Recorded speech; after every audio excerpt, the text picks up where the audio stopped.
Você acha que Com não vai certeza. ter um momento, então, em que o Ethereum vai conseguir brilhar? Que o Ether vai conseguir brilhar no portfólio. Hoje é loucura ter Ether no portfólio. Não, muito longe disso, cara. Eu acho que assim, não tem porquê efetivamente você não Não ter ter. o ativo no portfólio. Uhum. Cara, a gente tá falando da maior plataforma de contratos inteligentes do mercado, tá? E isso é notável. Assim, é muito grande hoje. Quando a gente tá falando, cara, nessa perspectiva de tokenização, tudo bem, eu vejo que tem muita coisa também sendo desenvolvida na Avalanche, agora algumas coisas estão migrando para Solana, algumas coisas também estão sendo desenvolvidas na Sui, que inclusive, assim, acho que é uma coisa que acabou me surpreendendo bastante, acho que era uma coisa que eu não contava no curtíssimo prazo. Vamos, Sui. Mas assim, a tese é muito forte como um todo. Quando você vai, cara, pensar na própria BlackRock, cara, projeto de tokenização, pô, deployar um contrato onde? Onde eles querem começar? Na Ethereum. Cara, hoje qual que é a plataforma, assim, Proof of Stake mais segura hoje do mercado? É Ethereum. Cara, em algum futuro, cara, quando você for parar pra pensar até mesmo dentro da mecânica de L2, aqui eu vou extrapolar completamente. Pensando na mecânica de L2, quando houver uma demanda do mercado como um todo para que essas redes se descentralizem, porque tudo hoje nas L2 é centralizado. Sim. Hoje é só um único sequencer para cada uma delas. De onde essa demanda vai empurrar para que compre a segurança de onde? Da Ethereum. Então, assim, eu acho que, cara, tem uma perspectiva legal para o token no longo prazo, a partir do momento que o mercado entende um pouco melhor a tese e que há uma demanda um pouco maior também pelo próprio token, que hoje, dentro do momento, não é das maiores. Então, por isso até mesmo que o ativo tem sofrido bastante. Mas, assim, se vocês quiserem entrar realmente nessa pauta aí de performance agora, a gente pode fazer esse switch também. Cara, eu acho que vale a gente dar uma contextualizada da performance do Ether. E o próprio ZD falou uma frase que eu gostei bastante nessa semana, né? Que eu acho que foi uma das frases que você ouviu lá em Nova York, alguma coisa do tipo. De que o ponto positivo da Ethereum é que dá pra fazer conta, e o ponto negativo da Ethereum é que dá pra fazer conta também. O que isso quer dizer? Vou contextualizar um pouco desses 3 pontos que justificam, na minha visão, são 3 pontos que justificam a performance do Ether em 2024. E, cara, longe de ser uma performance horrível, o Ether não caiu muita coisa. Porém, quando você compra Ether, ainda mais com uma perspectiva de ETF, você compra pensando em outperformar o Bitcoin. Você está assumindo mais risco do que se você estivesse só no Bitcoin. Esse risco precisa vir junto com o retorno, precisa vir junto com o prêmio. Você quer performar melhor. E se você está carregando o Ether ao longo dos últimos 2 anos, está perdendo muito para o Bitcoin. E, na minha visão, existem 3 pontos que justificam isso. Primeiro, o ZD já contextualizou muito bem, que é a questão do ETF. O ETF, ele não... Primeiro, ele saiu num timing muito ruim, ele saiu num momento muito ruim de mercado, um momento que o mercado não está tão propenso a assumir risco, e ele também... Ah, cara, nem só isso, né? Sai no meio de um conflito geopolítico Exato. gigantesco também, e aí, cara, você coloca numa ponta um dos ativos, cara, pode atuar como uma reserva de valor, o outro, pô, é a moeda para você transacionar no novo ambiente aí da internet do dinheiro. Ai, não, é difícil. É um ambiente para você movimentar NFT. Então a tese acaba ficando muito prejudicada nisso. Saiu num momento ruim de mercado cripto, juros altos e difícil de rivalizar com o Bitcoin. O sucesso dos ETFs de Bitcoin, eles nem foram tanto porque o investidor ele estava propenso a tomar muito risco. Foi porque a tese de proteção é muito forte. A gente consegue ver uma correlação muito grande de entrada de capital em ETF de Bitcoin e de ouro.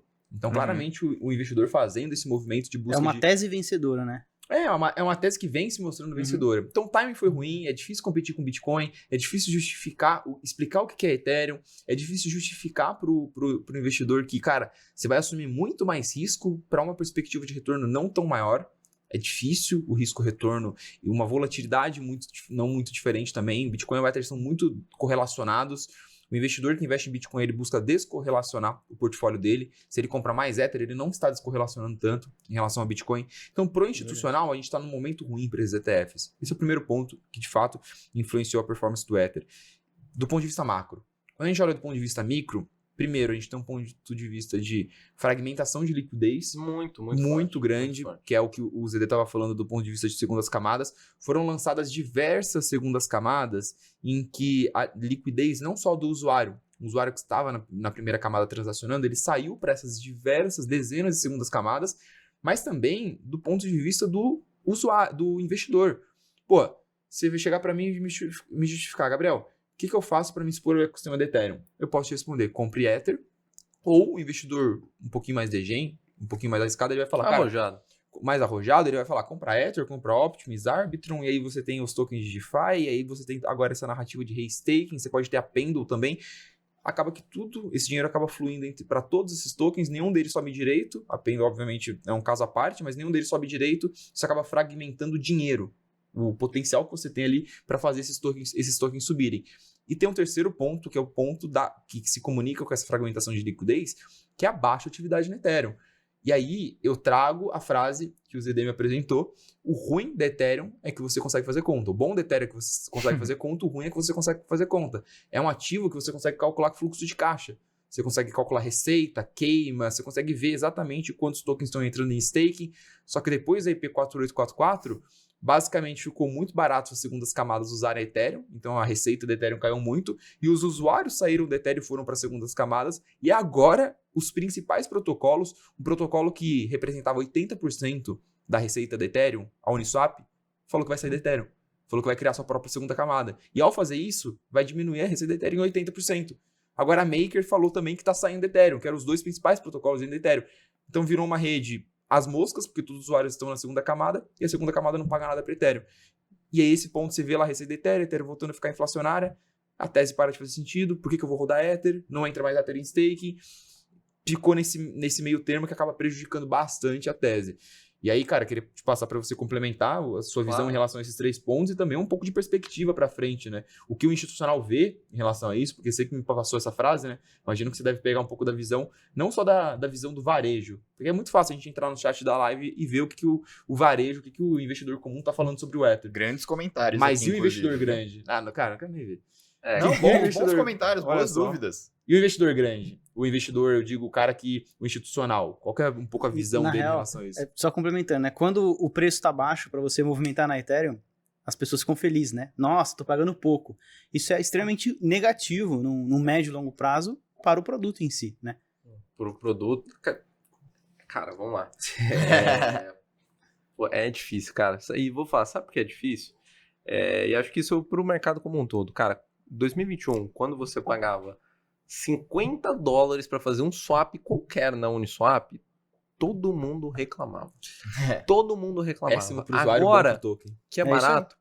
Agora que é barato, todo mundo também reclama. Mas por que todo mundo reclama? Justamente por conta desse fato.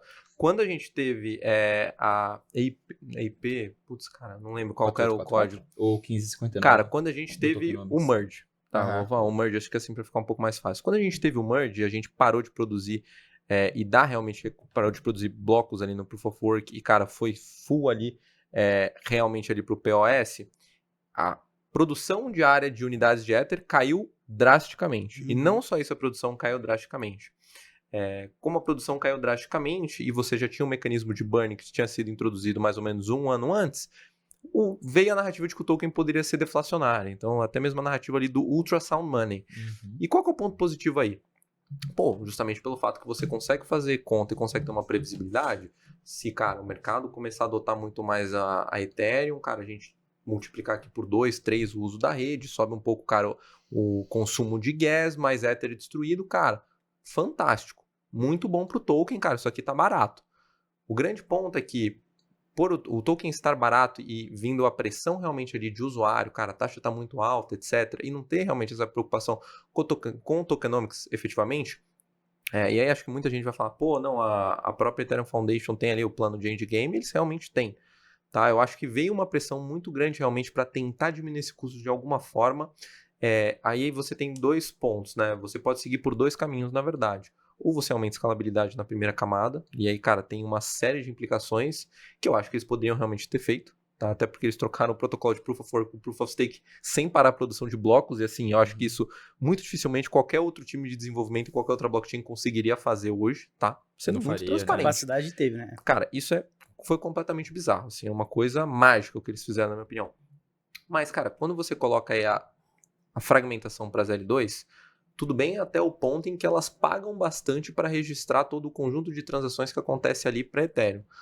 Quando cai muito esse custo para baratear mais ainda as L2, aí fica complicado, tá? Aí fica complicado para o token, porque, cara, você deixou barato demais ali na L2, então todo mundo quer transacionar ali. Se você tem, cara, basicamente o mesmo produto que você tem dentro da Ethereum, cara, as mesmas aplicações, porque tem toda essa retrocompatibilidade dentro do ecossistema EVM, não tem muito motivo para executar as coisas dentro da Ethereum. Ninguém mais usa Então, assim, cara, o consumo de gas cai muito. E assim, se hoje você colocar em perspectiva, na forma que está hoje, cara, você pode multiplicar por 10, 20, 30, 40, 50, até mesmo 100 vezes o nível de atividade que a gente tem hoje dentro das roll-ups. E você pode fazer essa conta, tá? Inclusive convida aí a turma, se quer fazer, você pode fazer essa conta. Ainda não dá para o token ficar deflacionário como era antes. Mesmo com, cara, 100 vezes mais, assim, em relação à atividade. O que pode mudar é realmente, cara, quando a gente pensa, cara, um momento que vai precisar descentralizar essas roll-ups, cara, que talvez o investidor institucional vai querer realmente construir mais produtos dentro do Ethereum, que a gente vai ver realmente aí players de um tamanho tão grande que, cara, 20, 30 dólares uma transação, pelo amor de Deus, né, cara? Você paga muito mais do que isso para fazer uma transação grande em qualquer outro veículo praticamente que você tem, cara, dentro do mercado financeiro. Swift é bem mais caro do que qualquer isso. coisa você vai pagar, cara, mais ou menos esse valor ou até mesmo pagar mais. Então, assim, cara, o investidor institucional, com certeza, ele vai buscar segurança dentro do ambiente blockchain. Hoje, cara, plataforma de contratos inteligentes, cara, a turma goste ou não, o que tem mais segurança é a Ethereum. Assim, cara, é a primeira opção, independentemente do custo. Pessoal, foi um prazerzaço estar com vocês nessa análise que vocês acabaram de investir e a gente pode estar mais próximo ainda. Eu criei um canal no WhatsApp em que todos os dias eu mando uma análise sobre o que está acontecendo dentro do mercado cripto, as criptos que eu estou investindo e os principais insights do meu time em relação a esse mercado. Se você quiser acessar meu grupo no WhatsApp, ele é 100% gratuito e o link está aqui na descrição.